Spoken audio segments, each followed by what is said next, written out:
الشيطان الرجيم إن الله وملائكته يصلون على النبي يا أيها الذين آمنوا صلوا عليه وسلموا تسليما. Sabada Gusti Allah ngajelaskeun tentang kaum-kaum nu bangkawar, kemudian diutus rasul-rasul terhadap kaum. Mimiti Allah ngajelaskeun tentang kaum Kangjeng Nabi Nuh, susul ku kaum Kangjeng Nabi Hud, dilanjut ku kaum Kangjeng Nabi Saleh, diteruskeun Kangjeng Nabi Lut jeung kaum Kangjeng Nabi Syuaib anu kaumna didakwahan ku rasul-rasul tersebut teu nurut, ujung-ujungna disiksa ku Gusti Allah Subhanahu wa taala.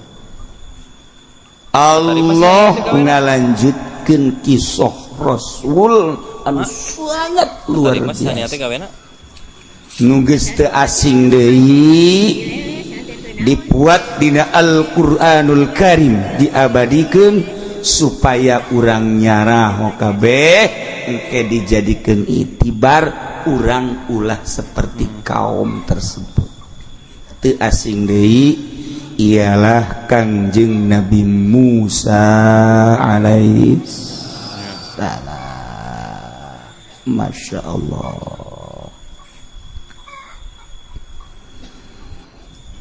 Saat eta aya hiji raja anu sangat biadab, ngaranna raja tersebut Raja Qobus. Cek sakaol ngaranna Walid bin Mus'ib bin Rayyan. Mimitinyana seorang geng-gengan, sok menta duit jago, menta duit gagah di pengkolan-pengkolan ojek. Lantaran lamun ayaan ngaharu-haru kanyana kunyana ditinju langsung, jelema sarieun kabeh, mulai pemerasan terkenal ngaranna Walid. Lantaran eueuh anu ngelehkeun naik nyana jadi geng pasar. Di pasar kunyana dipentaan duit anu mere aman, nu teu am, nu teu mere sikat dikaluarkeun kunyana. Naiknya nanti pasar kecamatan naik ke kabupaten, nyanalah jadi geng kabupaten, dikuasai kunyana berbagai sektor-sektor piduitet, geus mah pasar di kota, parkir dan lain sebagainya. Tetap kudu kunyana nu nyekelna, lamun aya nu ngalawan tampilin kunyana, babaskeun paehan. Wih, Walid dibere kagagahan anu luar biasa. Naiknya ke metropolitan, tantangan kunyana geng-geng kota. Mun kiwari mah Jakarta ditantangan geng-gengna saha geng induk, ayo jeung aing. Saha geng Tanah Abang, ayo jeung aing. Saha geng Tamrin, ayo jeung aing. Saha geng Gajah Mada, ayo jeung aing. Tarung eueuh nu menang jeung nyana kabeh eleh. Das. Cek nyana hirup kagok atuh mending mehan raja. Kagok hirup kos kieu mah. Langsung kursana gagah jasa, aja nama gagah jasa. Raja keur diuk dina kursi kerajaan, asal aya nyana BKB kan sieun jo terkenal jasa gagahna. Blok ka istana, wow nu jaga istana cekel ku nyana, tampilin bebaskeun, awas ya baik, awas aing baju ye moal eta raja keur diuk di kursi kerajaan, dicekel huluna tek diangkat, tampilin jak balang barangnya haju diuk ya raja. Jadi nama raja teh ngadadak. Jadi pilih rakyat teh mah. Teu aya pemilihan presiden, teu aya pemilihan raja. Geus wakana jeung sorangan bae nya nama sorangan. Geus jadi raja. Atuh bingung ya lemah ge. Geus kubur ka raja cek. Nuani kanyana. Terkenallah raja tersebut adalah Fir'aun.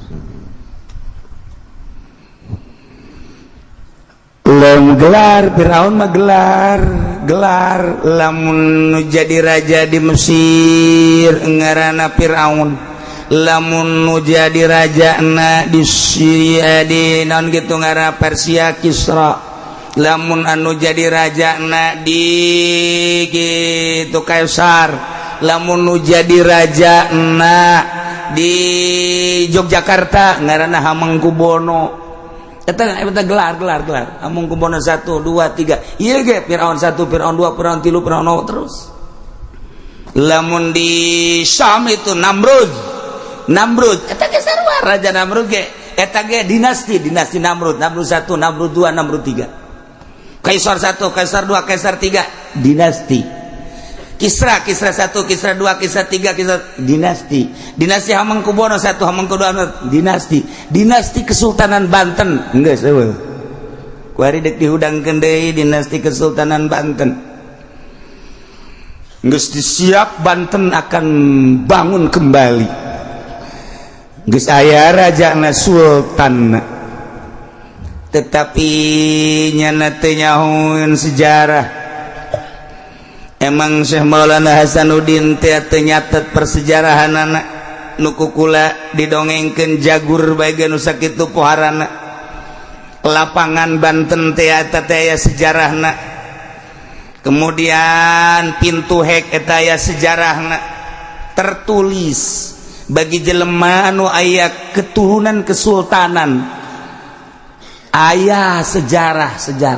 Dek dahudangkeun kesultanan silahkan. Tetapi ngabogaan kriteria 10. Emang kumaha gitu. Nu mantap ketika muncul kesultanan Banten teh nu nyaho hanya tertawa. Silakan bae ngan moal aya kekuatan. Selama teu boga kriteria 10 tertulis Syekh Maulana Hasanuddin di dinya. Emang kumaha gitu. Jeuh parang sana asal boga tu bagus baik, parang sana asal boga keturunan baik, parang sana dareul atuh henteu asal horeng ngebogaan kriteria arahna ka mana ieu teh kesultanan teh di samping ngabogaan turunan teh kudu nu kumaha tercatat Syekh Maulana Hasanuddin. Mentak muncul dek aya kesultanan pek bae delekeun sabaraha bulan sabaraha minggu wajar boga kahayang ngaranna ge boga turunan tetapi nyana ieu teu inget kana wasiat kos urang guari geus teu inget kana wasiat Bung Karno ngabogaan wasiat bukuna ge sakieu kadelna sa Indonesia cuma aya 5 bukuna sa Indonesia. Eta mah geus teu dicetak deui. Ayana kuari kula nyaho ayana. Mun di Jakarta di saha, lamun di kitu Jawa Timur di saha, lamun kitu di mana ngaranna di Padang di saha nyaho. Cenah so amat aing lain so aing nyaho. Nu mantap ieu kuari teh geus kaluar tina wasiat Bung Karno. Delekeun bae asal kaluar ti wasiat Bung Karno. Anak tinggal anak. Emang Megawati teu nyawan wasiat nyawan ngan geus mengabaikan aya di nyana kitabna hiji di keturunannya aya di keturunan Bung Hatta aya di keturunan kitu Batak hiji aya aja cenah kiai boga teh naon tuh sia nanya aing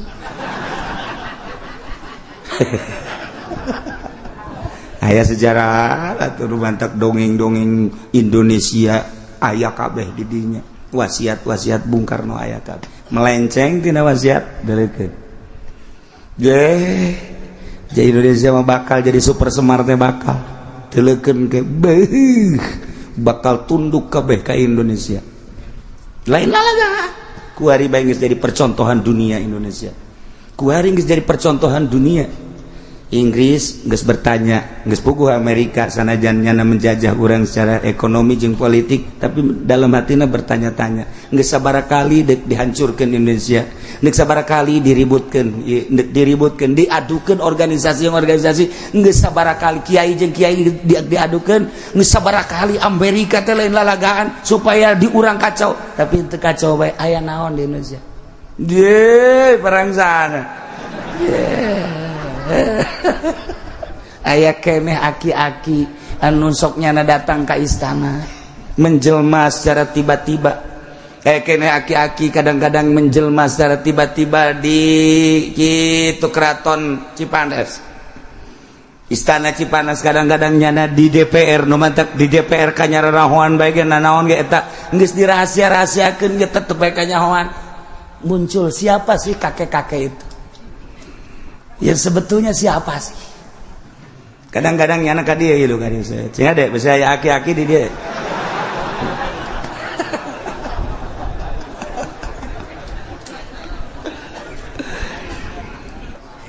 Jadi kesimpulanna mah baheula teh aya raja anu gelarna di Mesir teh Raja Firaun.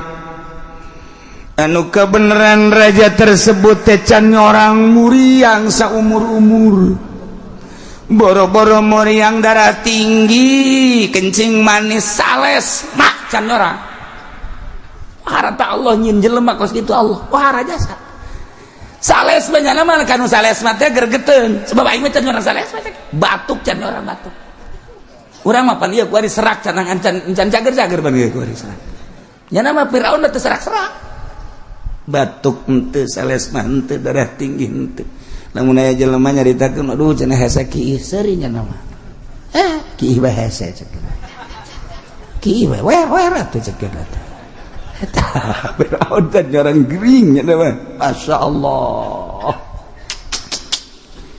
walam yara makruhan qattu can pernah salila hirupnya umurna nyana 620 tahun walam yara makruhan qattu can pernah nyana dibere kateugena nu ngaran pusing nu ngaran muriang nu ngaran beban can urang sama sakali masyaallah masyaallah walau kana sallallahu fitil kalmar cu'u yaum ahima laila wajad lebda'arubya andai kata nyana sakali be pernah ngarasa lapar atau sakali be pernah ngarasa panas atau sakali be pernah kategenah niscaya nyana moal ngaku pangeran kulantaran teu pernah kategenah di dirina teu pernah gering maka timbullah nyana pengakuan ti dirina bahwa Tuhan itu adalah saya. Jadi nyana raja ngaku pangeran Firaun anu berhadapan jeung Kangjeng Nabi Musa, Firaun dinasti kedua Ramses II. Nah, ieu teu dicaritakeun ti lahirna Kangjeng Nabi Musa ke dihareup carita anu leuwih panjang mah dihareup nyaritakeun mimiti terjadi na Firaun, mimiti terjadi na Kangjeng Nabi Musa, dibalangkeun na Kangjeng Nabi Musa ku indungna ke dihareup ieu bae nyaritakeun kabangkawarahan umat anu diutus Rasulna teu percaya ka Rasulna termasuk umat Kangjeng Nabi Musa alaihis lain nyaritakeun kabangkawarahan umat nu teu nurut sebab kuari di deuleu masyarakatna buang kawarahan sarua. Jadi diakurkeun bari umat bangkawarah dongeng umat bangkawarah nu baheula. Ieu aya kesamaan saya. Ke Kangjeng Nabi Musa diutus ku Gusti Allah. Ari engke urusan lahir namah Kangjeng Nabi Musa teh ti negeri Madian Kemudian Kangjeng Nabi Musa teh lantaran di zaman Firaun jahat bakalna dibalangkeun ku indungna ka Bengawan Nil, maka Kangjeng Nabi Musa teh dipulung ku istana Raja Firaun ku pamajikan Firaun. Jadi Kangjeng Nabi Musa teh dirorok diurus di lingkungan kerajaan anu pinuh ku dukun-dukun di kerajaan eta teh. Salah setik dukun, salah setik dukun, salah setik ongkoh pangeran tapi butuh dukun. Namun dipikir gue orang blon itu, Firaun blon. Pangeran tapi perlu dukun. Sekeliling bungkiangnya nanti istana na dipinuhan ku dukun-dukun, maka Kangjeng Nabi Musa teh dirorok diurus di lingkungan istana Firaun anu ngaku pangeran tur sekelilingna dukun-dukun. Jadi Kangjeng Nabi Musa teh terus gede di lingkungan pangeran Firaun buang kawarah, di lingkungan jelema nu teu nyahoan ka Allah, diais ku para dukun, diawis ku para ponggawa, diajak ulin heureuy-heureuy ku jelema anti Allah. Maha kawasa Allah, tapi ternyata Allah ngasupkeun hikmah ka Kangjeng Nabi Musa ka jero hatena. Di samping ilmu jeung hikmah diangkat jadi nabi, bahkan diangkat jadi rasul. Maha kawasa Allah. Lamun urang nyaritakeun kakawasaan Allah, anak Kangjeng Nabi Nuh mak geuninganan teu iman, pamajikan Kangjeng Nabi Lut mak geuning teu iman ka salakina. Masya Allah. Bapak Kangjeng Nabi Ibrahim geuning teu iman ka Kangjeng Nabi Ibrahim. Mamang Kangjeng Nabi urang, Kangjeng Nabi anu agung, Kangjeng Nabi Muhammad sallallahu alaihi wasallam geuning teu iman ka Kangjeng Nabi urang. Ya Allah ya Rabb, eta kakawasaan Allah. Ketika Allah nangtungkeun seorang nabi, seorang rasul, maha kawasa Allah hirup di tengah-tengah lingkungan anti Allah, di tengah-tengah lingkungan dukun-dukun anu anti Allah, di tengah lingkungan rusak anti Allah. Allah ngasupkeun ilmu jeung hikmah ka jero hate Kangjeng Nabi Musa. Pinter eueuh guruan, jago guruan Kangjeng Nabi Musa. Gede Kangjeng Nabi Musa, pandanganan geus lain. Di jero benak hati Kangjeng Nabi Musa hiji pangerto Allah. Masya Allah kan. Kebenaran harita teh di Mesir, berarti Kangjeng Nabi Musa malain orang Mesir ngan dirorok di Mesir. Lahir Kangjeng Nabi Musa di Madian, Yordania. Dialungkeun Kangjeng Nabi Musa ke Bengawan Nil, berarti dirorok ku Raja Firaun. Geus Kangjeng Nabi Musa lain orang Mesir ngan tumbuh gede di Mesir di lingkungan bangsawan. Idinya Kangjeng Nabi Musa teh kaistimewaanna hiji boga kanyaho tanpa guru, nomor kedua boga kaulinan tanpa guru. Urang mah kuari boga besi mun ditanyakeun aya guruna di Jakarta. Urang kuari lamun boga ditanyakeun aya pencaci karet, ieu ge aya guruna di Bandung. Lamun urang nyaritakeun ieu penca naon ieu? Ieu penca kalong naon? Kalong hiber. Di mana ya? Di guru di Bandung kan Pak. Maksudnya kalau hiber kumaha? Lamun digesentak gegeran lompat. Lamun digetak gegeran lompat disebut permainan kalong hiber. Tah ieu. Aya deui Bogor, Cimande. Aya jelema belajar Cimande, aya guruan berarti.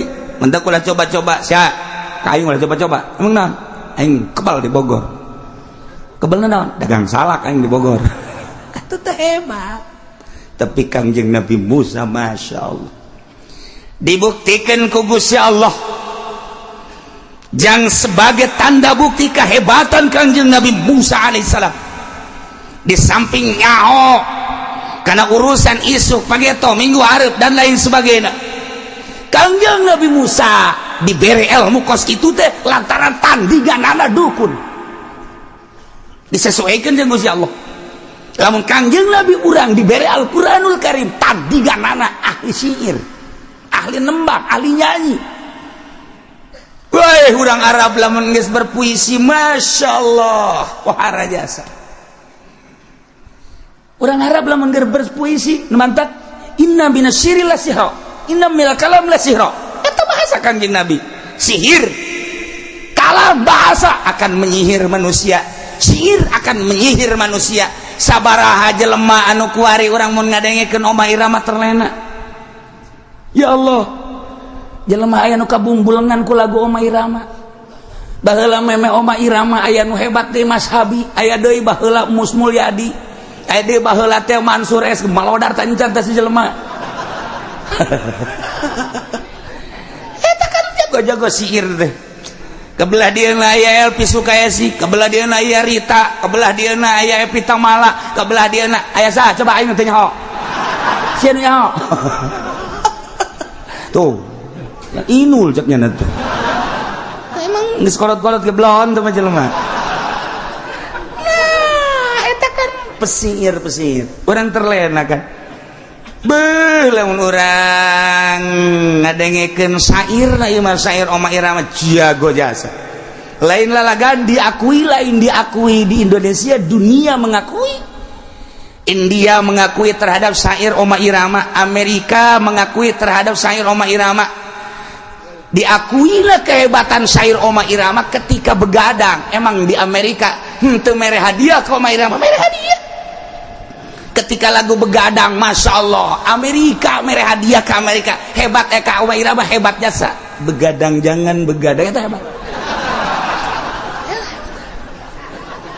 Ibu kerja itu sairna, sair. Kebelah dia na, wahara. Mantaknya siap jadi bintang film, siap berperan dan lain sebagainya. Itu aja saya pujian nih sekelilingnya, terutama India memuji terhadap sair-sairna, maksudnya terhadap sair-sairna. Walaupun musik nama waktu eta masih dikecilkan oleh Amerika, oleh India, sebab dianggapnya dangdut itu tidak masuk ke India ta'asub, ke rock ta'asub, ke country ta'asub. Lain banyak apa gitu teh. Jadi Oma Irama syair diakui tapi musik tidak diakui. Itu siapa pentingnya? Nyahona tutitit baik. Kaji teh ilmiahna.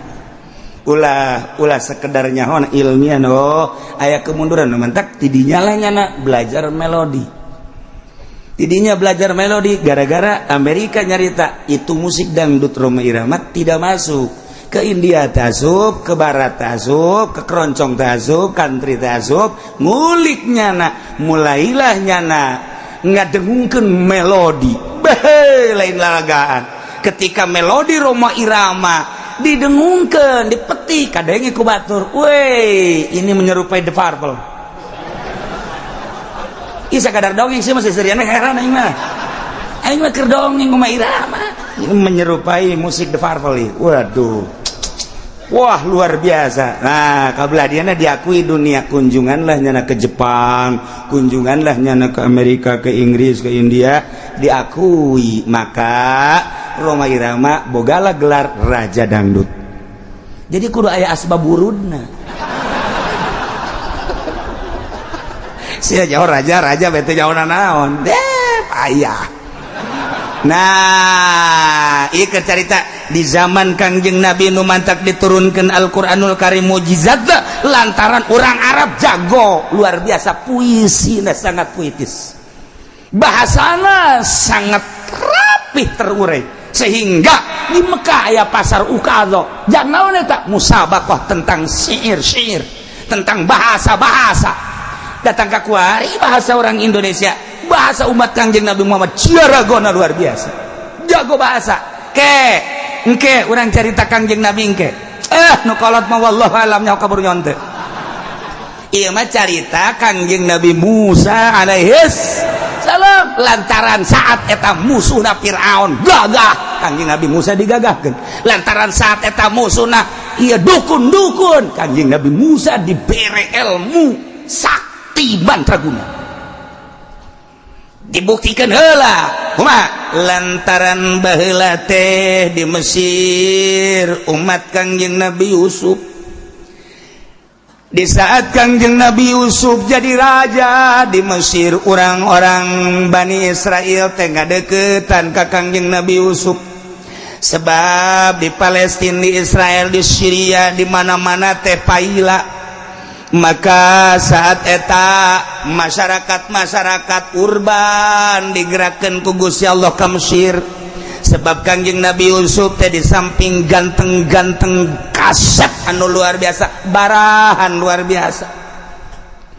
Kangjeng Nabi Yusuf makasep aya di nyana pinter, aya di manehana nabi, aya di manehana rasul, aya di manehana kaya raya, aya di manehana barahan deui beuh. Lamun urang boga pamimpin kos kitu enggas teu kudu aya pemilihan presiden jadi presiden saumur hidup. Atuh pan ieu makasep aya pelit berepet dur-dur pet. Aya deui nyana teh teu pelit ngan bereun susah.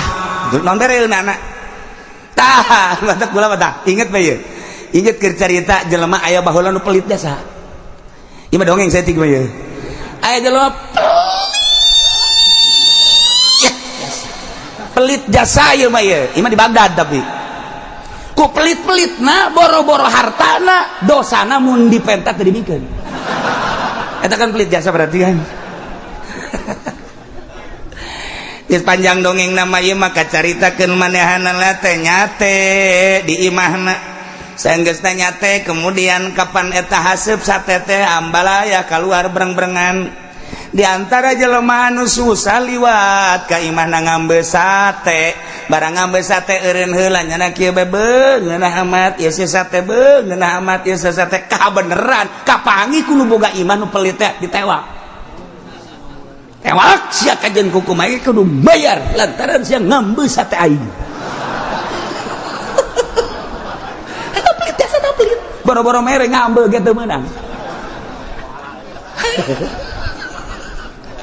Akhirnya jadi dilaporkeun ka nu berwajib. Nya da geus gideng bae kasus naon sebenarnya. Diusulkeun kasus ngambe sate.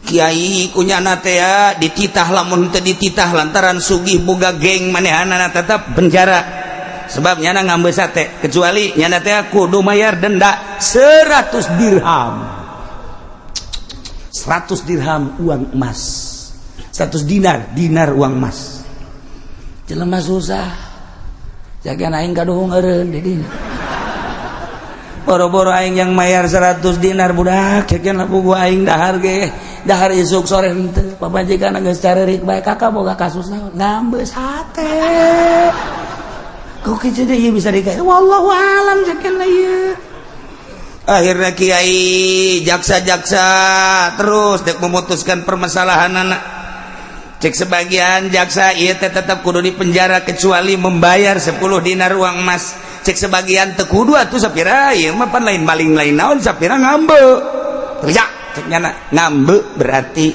sebab sate kula nyana bisa ngambe tanya ka nyana sia ngambe tante ngambe ngeunah teu waktu ngambe ngeunah cek nyana maksudna ngeunah seungit heuh kan lamun teu aya sate aing mah sia moal ngambe sate bener denda 100 dinar wabeh jelema rame gara-gara ngambe ieu kudu mayar 100 dinar ku pelit-pelit dasa jelema aya kiai geus ceramah bae ulah lewat imah dinya besi ngambe cek nyana ya ditangkap didenda kajeng liwat kadinya ka imana liwat tah lamun liwat ka imah nyana haju nincek imah nyana denda neuleuh pager didenda neuleuh pager sia neuleuh pager aing bagus kan denda wahara teh jelema pelit asa tah jadi lamun kadinya teh menang neuleuh kudu kieu bae tah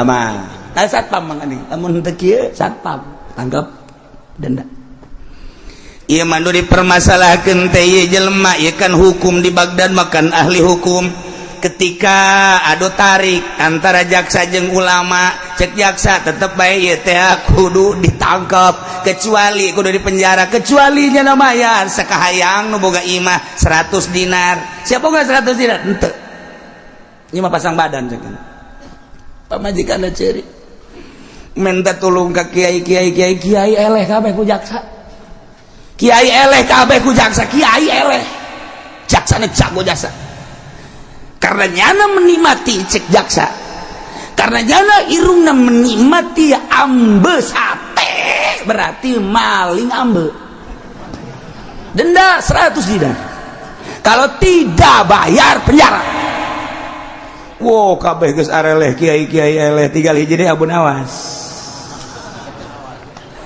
pamajikanna jeung anakna kiai kula tugas kunaon salaki deuk di penjara kasus naon cek Abu Nawas kasus ngambe sate seri Abu Nawas nah ini makanan gua cek kalau kasus begini udah sini serahin dah cek Abu Nawas aing kasus-kasus biasa mah resep cek kana ya kasus ieu bagian lain cek Abu Nawas di mana ku ari di sidang can anggeus-anggeus kiai-kiai kumaha kiai eleh kabeh ku jaksa nah sia mantap cek Abu Nawas ieu tandingan aing cek ini ya guys tenang datang Abu Nawas adanya baik make salana komprang sebelah lain udang gua ada jasa Abu Nawas oh make sorban itu bisa ditanya ku sasaha jangan ada melihat tidak boleh melihat saya sebab kalau jaksa melihat saya ntar saya kenakan denda jaksa geus tunggul bae kieu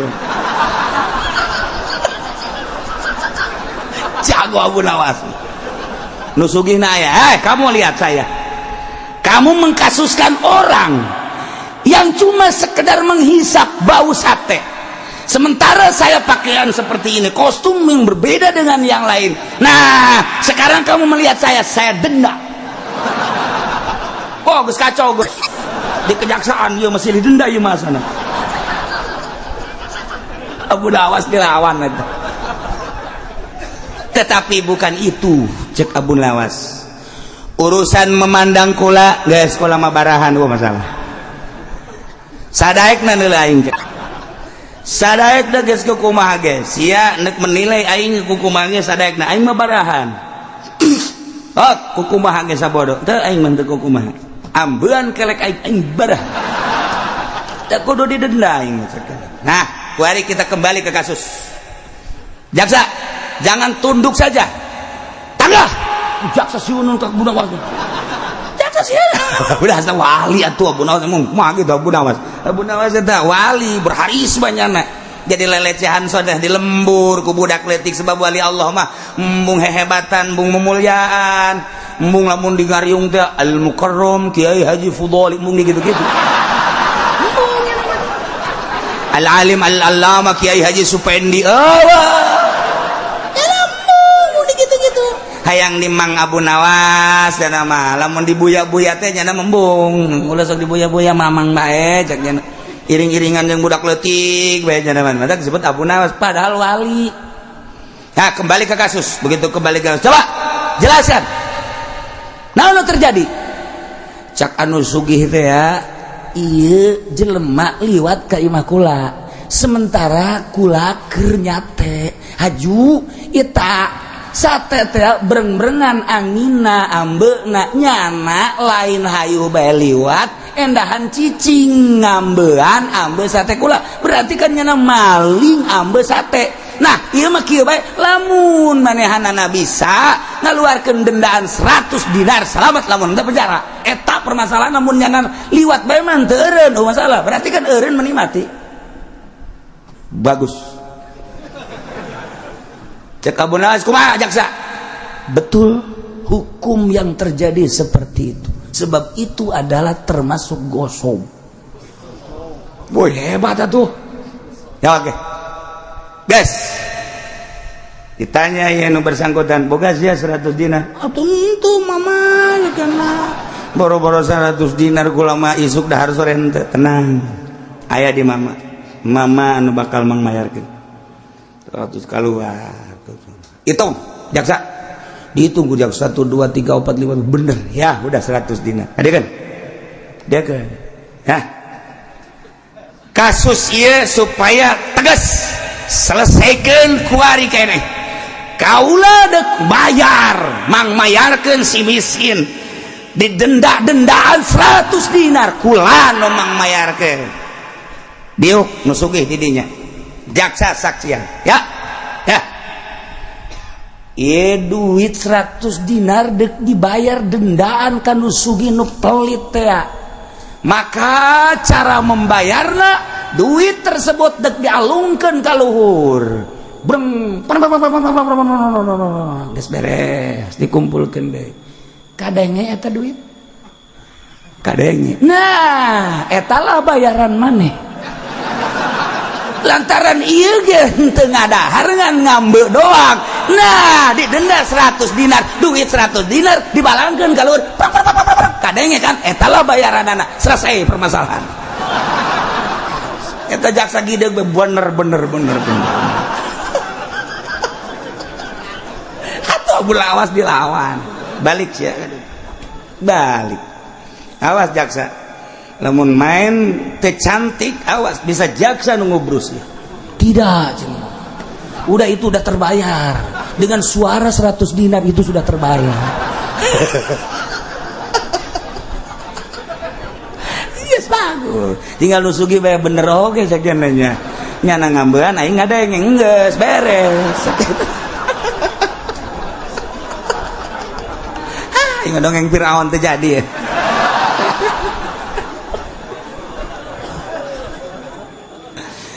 Raja Firaun teh Raja Ramses II nu berhadapan jeung Kangjeng Nabi Musa baheula 400 tahun katukang Kangjeng Nabi Yusuf nu jadi rajana saat eta dibere paila anu luar biasa ti Syria Syam ti Turki Yaman Yordania termasuk Bani Israel dararatang ka Mesir lantaran terkenal Kangjeng Nabi Yusuf teh hiji raja dijadikeun raja teh nya nabinya rasulnya kasepnya sugihnya barahan maka sisa-sisa orang Bani Israel di Mesir teh atuh loba nu lain penduduk asli Mesir urang Bani Israel loba di Mesir baheula turunan waktu zaman Kangjeng Nabi Yusuf alaihis ketika Kangjeng Nabi Yusuf wafat di Mesir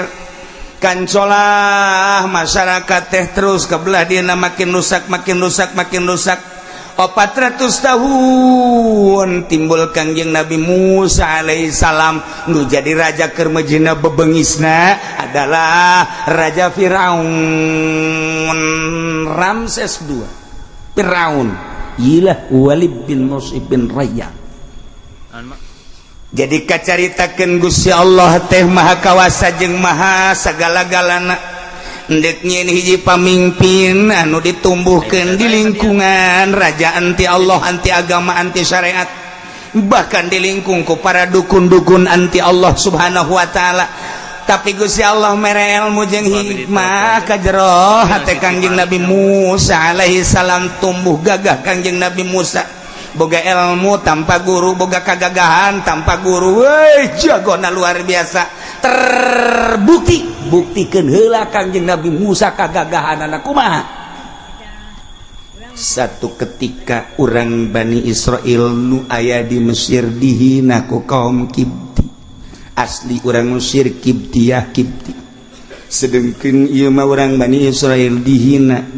saat eta Fir'aun teh istakhdamahum ngajadikeun budak penindasan terhadap rakyat anu sangat mencolok kabeh jelema tita sujud kabeh jelema tita digawe kabeh jelema kumaha cak tunjuknya na lamun nurut ka Firaun aman salamet teh nurut bodoh biadabna luar biasa urang Bani Israel aya nu tersisa iman ka Gusti Allah nyana teh kadang nurut kadang henteu ka Raja Firaun disengserikeun ku kaum Kipti akhirna eta Bani Israel teh dihina ku kaum Kipti ku asli penduduk bahkan manehanana teh endek diusir ku kaum asli Mesir titah ka ditu ka Bani Israel nyana teh geus dihina nu luar biasa di luar kebiasaan akhirna lapor ka Kangjeng Nabi Musa tuan enon kula sekedar lapor jakina kumaha kami orang Bani Israel dikucilkeun ditindas anu luar biasa digawe kudu teureun bali dijamu mah rada kurang haju ka ditu tita sujud sementara hate kulakan imam ka Allah ribasakan jeung Nabi Musa saha nu ngahinana tuh cenah jelema nu tangkeun ku Kangjeng Nabi Musa kada sia ngahina kayak lain ngahina nyana kan orang Bani Israil lain penduduk Mesir kadia sia tak ditinju sekali doang kok cuma dar ngaguli pak cakang jeung mas naonan dia peureup bisa bae-bae sekali doang nyaho kena nyahon teh gagahna Kangjeng Nabi Musa urang mah kuari hayang gagah teh kudu ngawirid heula hami main sin kopami main sungus ngabudah-budah po aya wiridanana moal dibaca ku aing geus direkam pan aing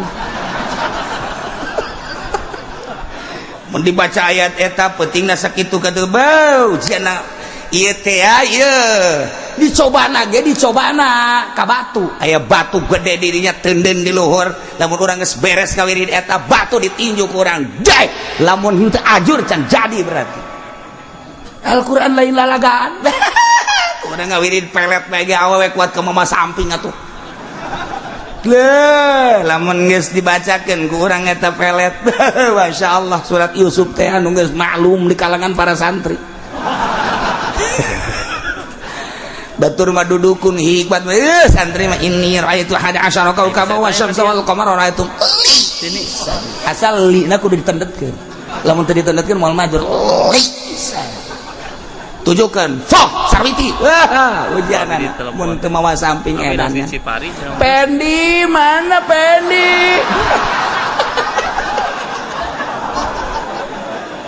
ulah sembarangan Al-Qur'an dewang kumaha nu mentak lalakon urang kemerdekaan 45 kiai jadi garda terdepan aya catatan anak boga kula mah emang catatan sangat aya dicatat di dinya Bung Karno saat eta di mana dengan siapa saat eta di mana dengan siapa aya kabeh nu kukura kamari dicaritakeun nya asup penjara aya catatanan mayoritas jeung kiai lamun nyana teu dinasehatan ku kiai sarua Bung Karno emang kumaha tapi dinasehatan ke maju terus adimis salat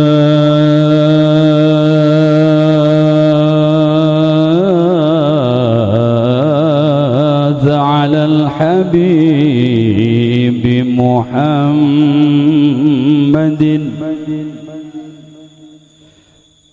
أدم الصلاة على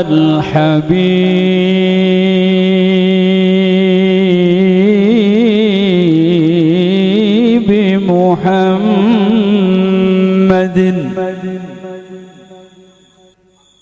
فقبولها حتما بغير تردد أعمالنا بين القبول وردها أعمالنا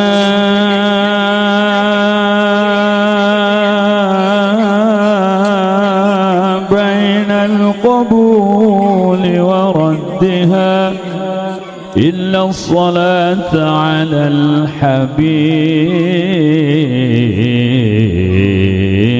محمد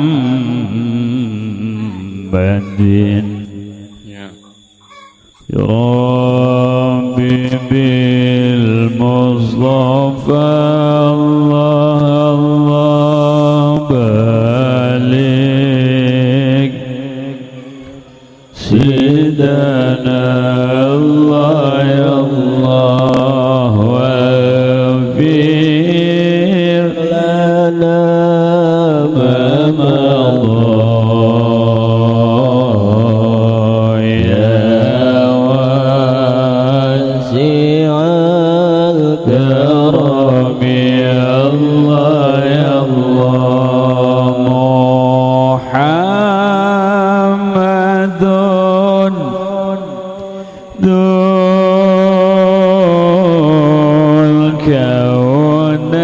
الكونين والثقلين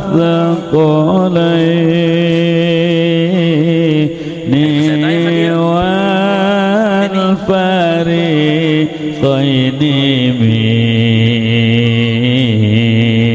عرب ومن عجمي الله يا الله يا ربي بالمصطفى الله الله بلغ مقاصدنا الله يا الله واغفر لنا ما مضى يا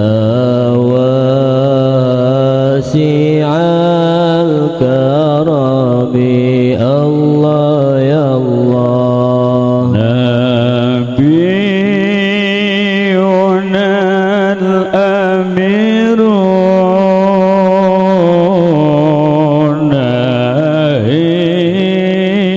فلا أحد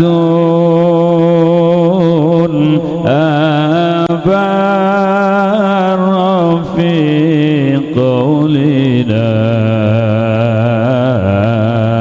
منه ولا نعم الله يا الله يا ربي بالمصطفى الله الله بلغ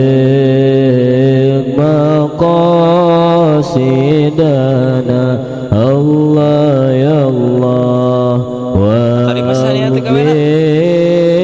لنا ما مضى يا واسع الكرم الله